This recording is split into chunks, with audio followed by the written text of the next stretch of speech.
Halo Jones, apa kabar? Assalamualaikum warahmatullahi wabarakatuh. Selamat datang kembali di channel Adil Lesmanatia.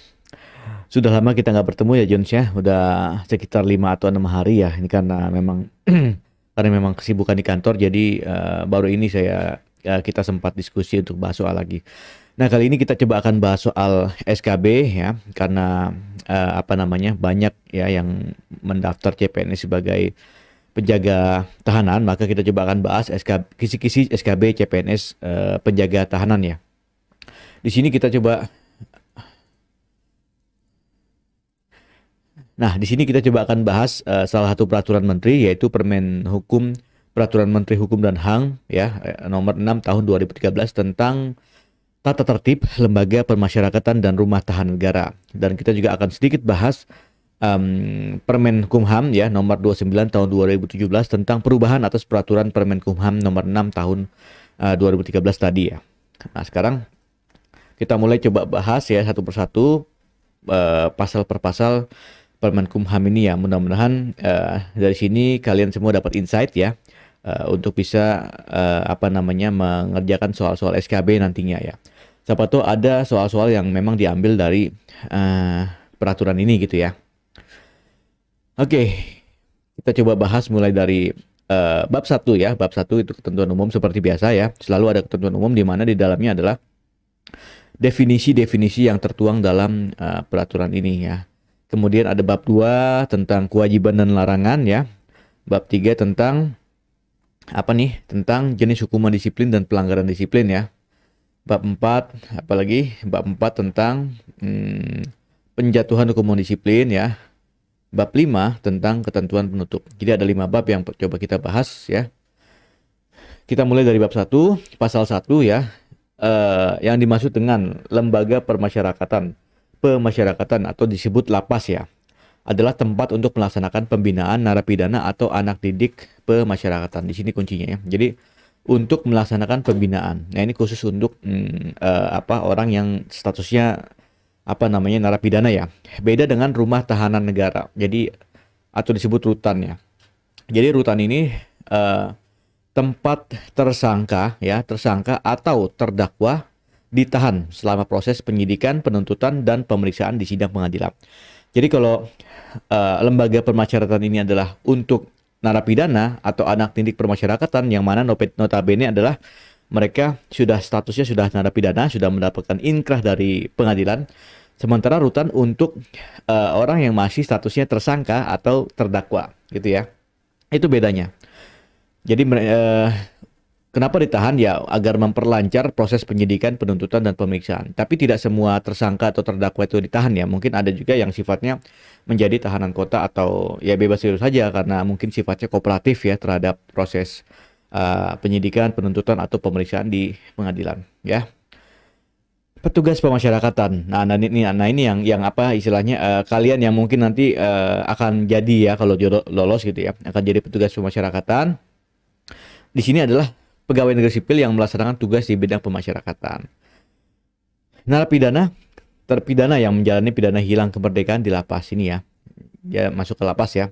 Tahanan, ya ini tahanan berarti seorang tersangka atau terdakwa yang masuk di rutan ya. Jadi kalau narapidana masuknya ke lapas, tahanan masuknya ke rumah tahanan atau rutan.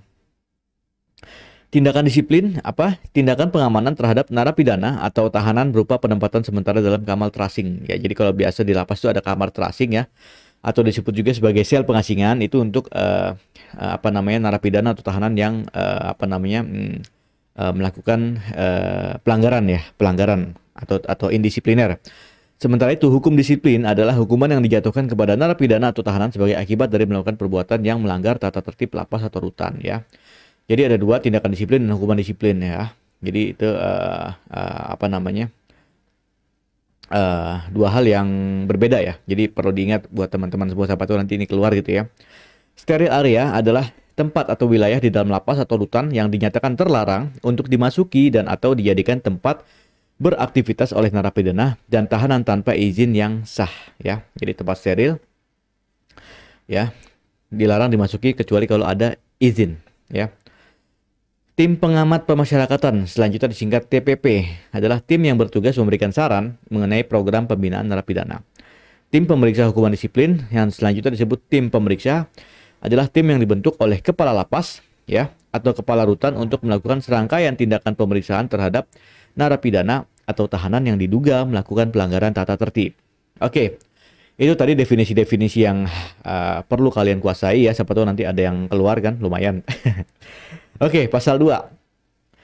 Apa nih? Setiap narapidana dan tahanan wajib mematuhi tata tertib lapas ya. Jadi ya lapas atau rutan itu juga pasti ada tata tertib buat mereka ya. Jadi apa nih cakupannya? Yaitu kewajiban dan larangan bagi narapidana dan tahanan. Oke, kita masuk bab 2. Kewajiban dan larangan ya. Pasal 3, apa aja sih kewajibannya? Yang pertama, taat menjalankan ibadah sesuai agama atau kepercayaannya yang dianutnya serta memelihara kerukunan beragama. Ya. Yang kedua, mengikuti seluruh kegiatan yang diprogramkan. Jadi di lapas itu ada mungkin semacam program kegiatan ya, biar ya bukan berarti di lapas itu kosong plong nggak ada kegiatan monoton gitu ya, tapi ada semacam program ya, itu harus diikuti oleh para narapidana atau tahanan. Patuh, taat, dan hormat kepada petugas, mengenakan pakaian seragam yang telah ditentukan, memelihara kerapihan dan berpakaian sesuai norma kesopanan, ya, menjaga kebersihan diri dan lingkungan hunian serta mengikuti kegiatan yang dilaksanakan dalam rangka kebersihan lingkungan hunian. Dan terakhir, mengikuti apel kamar yang dilaksanakan oleh petugas pemasyarakatan. Jadi ada apel kamar ya, nah itu harus diikuti oleh mereka ya.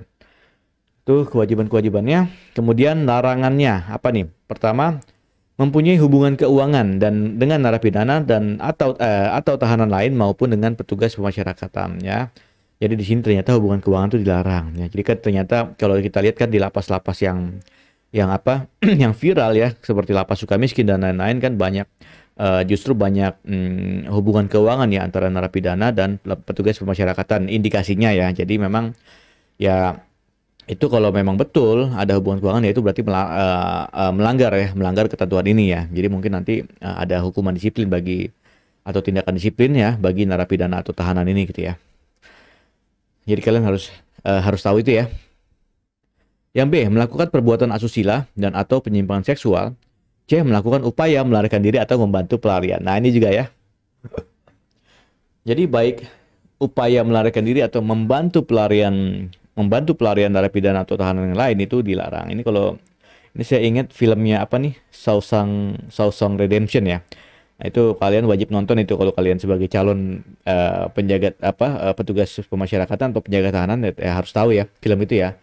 Jadi film itu menceritakan kisah tentang seorang terpidana yang berupaya melarikan diri, tapi bukan sehari dua hari dia upayanya, tapi bertahun-tahun, sampai kalau nggak 20 tahun ya. Jadi luar biasa. Dengan hanya 1 sendok kecil dia bisa menciptakan terowongan ya, tempat dia untuk kabur ya. Ya, tapi memang butuh lama 20 tahun dan itu tidak diketahui oleh petugas pemasyarakatan. Dan itu dia lari karena memang dia tidak bersalah ya, terpidana tapi tidak bersalah, yang ya semacam korban gitulah, makanya dia berupaya untuk lari. Jadi filmnya sangat inspiratif ya. Jadi coba kalian perlu nonton untuk film itu ya. Perlu nonton film itu ya. Oke. D, memasuki steril area atau tempat tertentu yang ditetapkan kepala lapas atau rutan tanpa izin dari petugas pemasyarakatan yang berwenang. Tadi ya steril area ya, itu kan tanpa izin berarti melanggar ya, dilarang ya. Melawan atau menghalangi petugas pemasyarakatan dalam menjalankan tugas. Nah ini ya, jelas. Membawa atau menyimpan uang secara tidak sah ya. Dan barang yang berharga lainnya. Menyimpan, membawa, mengedarkan. Nah ini obat-obatan narkotika ya, narkoba ya. Ini justru pada prakteknya ada ya yang viral ya. Jadi justru ada pengedar yang masih bisa mengendalikan aktivitas terkait narkoba ini dari dalam lapas ya. Jadi memang harus hati-hati ya. Jadi siapa tahu ini bisa menjadi insight buat kalian ya, bahwa hal ini dilarang gitu di dalam lapas atau tahanan ya. Menyimpan, membuat, membawa, mengedarkan konsumsi minuman yang mengandung alkohol ini juga sama. Melengkapi kamar hunian dengan alat pendingin ya,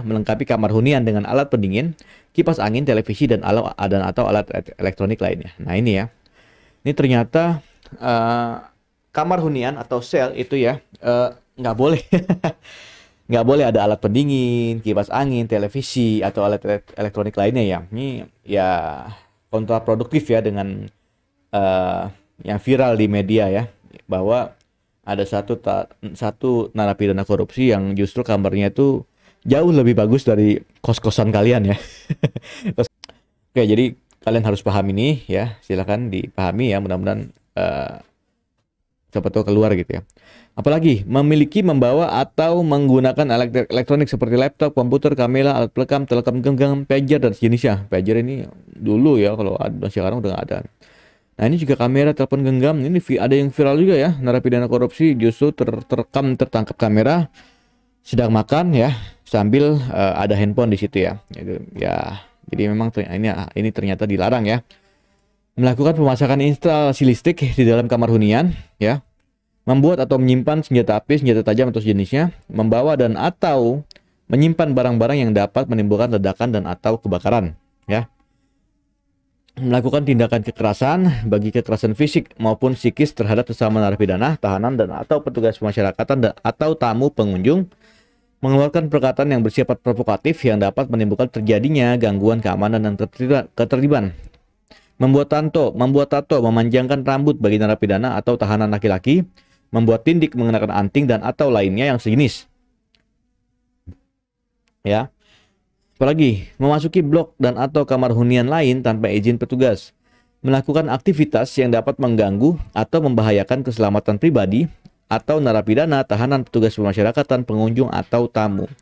Melakukan perusakan terhadap fasilitas lapas atau rutan, melakukan pencurian, pemerasan, perjudian atau penipuan, dan terakhir menyebarkan ajaran sesat, dan terakhir melakukan aktivitas lain yang dapat menimbulkan gangguan keamanan dan ketertiban lapas atau rutan. Ya, pasal 5, untuk menjaga ketertiban, narapidana dan tahanan diperbolehkan membawa pakaian pribadi paling banyak 6 pasang. Ini kemudian pasal 5 diubah ya, diubah dalam peraturan Permenkumham nomor 29 tahun 2017 ya. Apa nih pasal 5 perubahannya? Jadi berubah menjadi seperti ini ya. Jadi diperbolehkan membawa, memiliki dan atau menggunakan pakaian, obat-obatan, uang dan atau barang berkemasan setelah memperoleh izin dari lapas atau rutan ya. Pakaian apa nih? Pakaian ya masih sama ya, berjumlah paling banyak 6 pasang. Oke. Obat-obatan ya. Apa nih? Diperbolehkan dibawa oleh narapidana berupa obat-obatan yang telah mendapatkan izin dari pengawas konsumsi obat-obatan, dari dokter dan atau para medis di lapas atau rutan. Obat-obatan dalam jumlah atau dosis tertentu sesuai rekomendasi dari dokter dan atau para medis lapas atau rutan. Jadi boleh ya, karena ya pasti adalah narapidana yang lagi kondisinya tidak fit ya, lagi sakit ya, pasti membutuhkan obat-obatan. Oke, dalam hal tidak terdapat dokter dan atau para medis di lapas atau rutan, maka izin dan pengawasannya dilakukan oleh dokter atau para medis lain yang ditunjuk oleh kepala lapas atau kepala rutan. Uang ya, uang sebagaimana dimaksud ya, yang diperbolehkan untuk dimiliki merupakan uang yang telah melalui substitusi uang dengan alat tukar khusus yang hanya berlaku pada lapas atau rutan dalam bentuk virtual. Jumlah uang virtual paling banyak sebesar 1 juta rupiah. Pelaksanaan transaksi dengan alat tukar sebagaimana dimaksud ya diselenggarakan oleh Dirjen melalui kerjasama dengan perbankan sesuai dengan ketentuan peraturan perundang-undangan. Apalagi barang berkemasan ya, merupakan barang berkemasan khusus yang memiliki label khusus dan telah diverifikasi keamanannya oleh Direktur Jenderal. Untuk memenuhi kebutuhan barang berkemasan khusus, Dirjen melakukan kerjasama dengan koperasi yang ditunjuk. Dalam hal barang berkemasan belum menggunakan kemasan khusus ya, maka kepala lapas atau kepala rutan memeriksa barang yang tidak berkemasan khusus, mengganti kemasan barang dengan menggunakan plastik tembus pandang dan membatasi jumlah barang yang tidak berkemasan khusus yang akan dibawa. Oke. Nah, selanjutnya ditetapkan oleh Direktur Jenderal. Kita kembali ke Permenkumham nomor 6 tahun 2013. Pasal 6, untuk kepentingan perawatan, kesehatan atau pengobatan, narapidana atau tahanan dapat mengkonsumsi obat-obatan setelah mendapatkan izin dan berada dalam pengawasan dokter dan atau para medis lapas atau rutan. Dalam hal tidak terdapat dokter dan atau para medis lapas dan atau rutan, maka izin dan pengawasannya dilakukan oleh dokter atau para medis lain yang ditunjuk oleh kepala lapas atau kepala rutan. Oke. Pasal 6 apa nih perubahannya? Ya.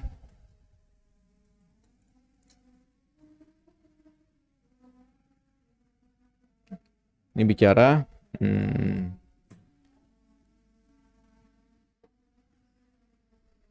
pasal 6 di sini berbicara mengenai upaya melarikan diri ya. Dirjen dalam upaya mencegah narapidana atau tahanan melarikan diri, Dirjen melakukan koordinasi dengan aparat penegak hukum dan atau koordinasi dengan Dirjen Imigrasi terkait penolakan keluar wilayah NKRI. Jadi memang ya ini banyak upaya-upaya melarikan diri ya. Ya salah satunya ya kita koordinasi dengan aparat penegak hukum, dan satu lagi koordinasi dengan Jenderal Imigrasi untuk dicekal atau apa istilahnya dicekal ya, supaya dia tidak bisa keluar dari Indonesia.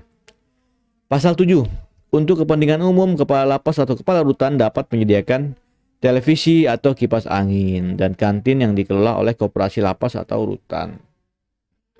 Jadi untuk kepentingan umum ya. Jadi ya ini bisa berarti kalau di televisi atau kipas angin di dalam sel kan tetap nggak boleh ya. Berarti kan itu untuk kepentingan pribadi ya. Oke.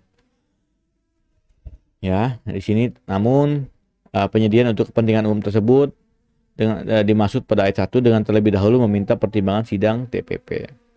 Oke, masuk bab 3. Jenis hukum disiplin dan pelanggaran disiplin. Jadi kalau narapidana atau tahanan yang melanggar tata tertib ya, dijatuhi hukuman disiplin ringan, sedang atau berat. Apa nih kalau ringan? Pertama, peringatan secara lisan, kedua peringatan secara tertulis ya. Pahami ya. Ya dihafal boleh tapi tetap harus dipahami ya, siapa tahu keluar ya. Oke, kemudian hukuman disiplin tingkat sedang meliputi memasukkan dalam sel pengasingan paling lambat 6 hari dan menunda atau meniadakan hak tertentu dalam kurun waktu tertentu berdasarkan hasil sidang TPP. Ya. Apalagi kalau menunda meniadakan hak tertentu ya, ini sebagaimana dimaksud pada ayat 2 huruf B dapat berupa penundaan waktu pelaksanaan kunjungan. Jadi hak-hak kunjungan itu mungkin ditunda ya. Tingkat berat apa nih? Meliputi pemasukan dalam sel pengasingan selama 6 hari dan dapat diperpanjang selama 2 kali 6 hari ya. Berarti 12 hari. Tidak mendapat hak remisi, cuti mengunjungi keluarga, cuti bersyarat, asimilasi, cuti menjelang bebas, dan pembebasan bersyarat dalam tahun berjalan dan dicatat dalam register F. Ini saya baru tahu kalau ternyata ada cuti juga ya. cuti pidana ya, cuti dipidana untuk mengunjungi keluarga, cuti bersyarat, cuti menjelang bebas dan lain-lainnya. Oke. Untuk alasan kepentingan keamanan seorang narapidana atau tahanan dapat dimasukkan dalam pengasingan yang dicatat dalam register H. Oke. Penjatuhan hukuman disiplin tingkat ringan bagi narapidana dan tahanan yang melakukan pelanggaran. Jadi kalau pelanggarannya melakukan pelanggaran seperti tidak menjaga kebersihan diri dan lingkungan, meninggalkan blok hunian tanpa izin, tidak mengenakan pakaian seragam yang ditentukan, tidak mengikuti apel pada waktu yang ditentukan, mengenakan anting, kalung, cincin dan ikat pinggang, melakukan perbuatan atau melakukan perkataan yang tidak pantas ya, dan melanggar norma kesopanan atau kesusilaan, melakukan tindakan yang berdasarkan pertimbangan sidang tim pengamanan permasyarakatan termasuk dalam perbuatan yang dapat dikenakan hukuman disiplin tingkat ringan. Kalau yang tingkat sedang apa nih pelanggarannya? Pertama, memasuki steril area tanpa izin tugas, membuat tato dan atau peralatannya, tindik atau jenisnya, melakukan aktivitas yang dapat membahayakan keselamatan diri sendiri atau orang lain, melakukan perbuatan atau mengeluarkan perkataan yang tidak pantas yang melanggar norma keagamaan, melakukan aktivitas jual beli atau utang piutang ya, jual beli atau utang piutang ya, masuk hukuman disiplin tingkat sedang ya. Melakukan perbuatan yang termasuk dalam kategori yang mendapatkan hukuman disiplin tingkat ringan secara berulang lebih 1 kali ya. Kalau melanggar hukuman disiplin tingkat ringan ya lagi ya, berarti dikategorikan sebagai hukuman disiplin tingkat sedang. Lagi ya itu ya. Jadi dan melakukan tindakan yang berdasarkan pertimbangan sidang tim pengamat pemasyarakatan termasuk dalam perbuatan yang dapat dikenakan hukuman disiplin tingkat sedang ya. Hukuman disiplin tingkat berat apa aja nih pelanggarannya? Pertama, tidak mengikuti program pembinaan yang telah ditetapkan, mengancam, melawan atau melakukan penyerangan ya terhadap petugas ya, itu ya harus dipahami. Membuat atau menyimpan senjata api, senjata tajam dan atau sejenisnya, merusak fasilitas lapas atau rutan, mengancam, memprovokasi atau perbuatan lain yang dapat menimbulkan gangguan keamanan dan ketertiban, memiliki, membawa atau menggunakan alat komunikasi atau alat elektronik ya. Ini alat elektronik tadi ya, HP, laptop ini masuk hukuman disiplin tingkat berat ini ya. Nah, apa kabar yang viral itu ya? Oke, membuat, membawa, menyimpan, mengedarkan atau mengonsumsi minuman yang mengandung alkohol ya. Oke, membuat, membawa ini narkoba ya. Yang terkait narkoba, melarikan diri ya, ini jelas ya. Tindakan kekerasan ini jelas. Melakukan pemasangan atau menyuruh orang lain melakukan pemasangan instalasi listrik. Nah, ini ya, ini juga pelanggaran berat. Melakukan melengkapi untuk kepentingan pribadi di luar ketentuan yang berlaku seperti dengan alat pendingin ya, kipas angin, kompor, televisi, slot pintu dan atau alat elektronik lainnya di kamar hunian. Ini upaya-upaya untuk membuat kamar hunian senyaman seperti hotel ya. Ini masuk pelanggaran berat ya. Oke, melakukan perbuatan asusila, penyimpangan seksual, melakukan pencurian, pemerasan, perjudian, penipuan, ya, ajaran sesat ya. Kemudian apa lagi? Ini hukuman disiplin tingkat sedang secara berulang lebih dari 1 kali ya. Terus atau perbuatan yang dapat menimbulkan gangguan keamanan dan ketertiban berdasarkan penilaian sidang TPP, melakukan tindakan yang berdasarkan pertimbangan sidang TPP dan lain-lain ya. Itu jenis-jenis pelanggaran yang bisa mengakibatkan hukuman disiplin ya, baik ringan, sedang atau berat. Oke, apalagi? Pasal 11, penjatuhan hukuman disiplin kepada narapidana atau tahanan wajib dicatat dalam kartu pembinaan. Oke, nomor bab 4-nya kita bicara penjatuhan hukuman disiplin ya. Narapidana atau tahanan yang diduga melakukan pelanggaran tata tertib wajib. Oke, kita break dulu ya. Ada suara azan. Kita break dulu sebentar, nanti kita lanjut lagi. Oke ya, kita lanjut ya. Sampai mana tadi? Sampai penjatuhan hukuman disiplin ya.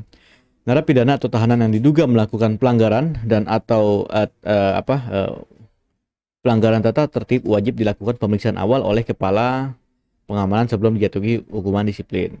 Hasil pemeriksaan awal sebagaimana dimaksud disampaikan kepada kepala lapas atau kepala rutan sebagai dasar bagi pelaksanaan pemeriksaan selanjutnya. Pasal 13, kepala lapas atau kepala rutan membentuk tim pemeriksa untuk memeriksa hasil pemeriksaan awal. Tim pemeriksa mempunyai tugas memeriksa narapidana atau tahanan yang diduga melakukan pelanggaran tata tertib. Hasil pemeriksaan dituangkan ke dalam berita acara pemeriksaan serta harus ditandatangani oleh narapidana atau tahanan dan tim pemeriksa. Ya, dan seterusnya ya, silakan dibaca nanti. Pasal 14 ya, ini masih berbicara tentang pemeriksaan ya. Oke, pasal 15. Oke, sebelum dijatuhi hukuman disiplin, narapidana atau tahanan dapat dikenakan tindakan disiplin ya. Jadi tadi ada hukuman disiplin, ada tindakan disiplin. Nah, apa nih tindakan disiplin? Sebagaimana dimaksud pada ayat 1 berupa penempatan sementara dalam sel pengasingan untuk jangka waktu paling lama 6 hari. Oke, itu tindakan disiplin. Dalam hal tahanan mendapatkan hukuman disiplin, kepala lapas atau kepala rutan segera menyampaikan pemberitahuan kepada pejabat yang berwenang. Pejabat yang berwenang menahan. Dalam hal pelanggaran yang dilakukan oleh narapidana atau tahanan diduga tindak pidana, kepala lapas atau kepala rutan meneruskan kepada instansi yang berwenang. Jadi kalau melakukan tindakan pidana dalam lapas ya, maka tentu ya akan dilaporkan ke instansi yang berwenang, mungkin kepolisian dalam hal ini ya. Oke. Ya, bukan berarti narapidana atau tahanan dalam lapas atau rutan bebas melakukan apapun ya. Kalau melanggar pidana ya kembali lagi ke aturan KUHP dan undang-undang yang terkait hukuman pidana ya. Oke, ketentuan penutup. Ya, ini berlaku pada tanggal diundangkan mulai diundangkan tanggal 4 Maret 2013 ya. Gitu kira-kira Jones yang bisa kita bahas. Silakan untuk lebih detailnya kalian baca lagi, kalian paham lagi Permen nomor 6 tahun 2013 ini dan Permen nomor berapa nih perubahannya? Nomor 29 tahun 2017. Mudah-mudahan ada materi dari sini yang keluar dalam ujian SKB. Oke, saya kira itu demikian yang bisa kita diskusikan ya, mudah-mudahan bermanfaat buat kalian semua ya. Dan terus persiapkan SKB kalian, terus belajar ya, tiap hari belajar dan latihan-latihan soal, dan ingat dosis dari saya 3 kali sehari dosis latihan untuk kalian. Sampai jumpa.